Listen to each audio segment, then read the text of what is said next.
ગઢડાના માંડોથર ગામમાં ઉપસરપંચના ઘરમાં તસ્કરી 85,000 રૂપિયા અને સોનાની વીંટીની ચોરી। ગઢડાના માંડોથર ગામના ઉપસરપંચ ઘનશ્યામભાઈ ચતુરભાઈ કુરોડિયાના ઘરમાં ગઈકાલે સાંજના સમયે ચોરી થઈ હતી। આ બનાવ તાજેતરના એક સિરિયલ ચોરીના કિસ્સાના રૂપમાં સામે આવ્યો છે, જેમાં તસ્કરો ચીજવસ્તુઓ અને રોકડા પૈસા લઈ અને પલાયન થઈ ગયા હતા। ઘટના એવી છે કે ઘનશ્યામભાઈ ચતુરભાઈ કુરોડિયા પોતાના ઘરની બહાર વાડીએ ગયા હતા અને તેમના પત્ની ઘરના ગેલેરીમાં હતા। આ અવસરનો લાભ લઈ તસ્કરો ઘરના અંદર પ્રવેશી ગયા અને બારણું બંધ કરી અને મકાનની ચાવી ગોઠવી ખૂણાની એક કબાટ ખોલી। કબાટમાંથી તસ્કરો 85,000 રૂપિયા રોકડા અને 3 સોનાની વીંટીઓ લઈ ગયા। આ સમગ્ર ચોરીની ઘટના સાંજના સમયે બની, જ્યારે ઘનશ્યામભાઈ ઘર બહાર હતા। ઘનશ્યામભાઈના ઘર પર ચોરી થાય તે અંગે જાણ થતાં તેમણે તાત્કાલિક ગઢડા પોલીસને જાણ કરી। પોલીસે તાત્કાલિક ઘટના સ્થળે પહોંચી ગઈ અને તપાસ શરૂ કરી।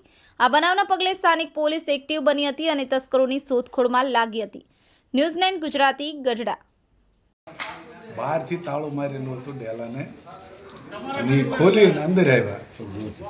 અંદર આવી અને સીધા પાછળ મારા ઘરના બેઠા હતા ગેલેરીમાં।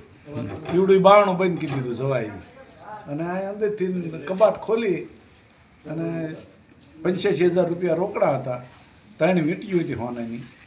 બીજું કાંઈ ઘરાણું ગયેલું કાંઈ? ના બીજું કાંઈ। બીજી કોઈ જગ્યાએ તોડફોડ કરેલી? ના, એ ખાલી બારણા બધા ઉગાડ્યા હતા, બારણા બધાય ત્રણે ઘર ઉગાડ્યા અને તેજુરી ઓલી છે ને છોકરાની કબાટ એ ઉગાડ્યો, આપણે હતું નહીં। આપણે જે રહેણાંકી મકાન છે ત્યાં સીસીટીવી કેમેરા એવું કોઈ? ના એ નથી।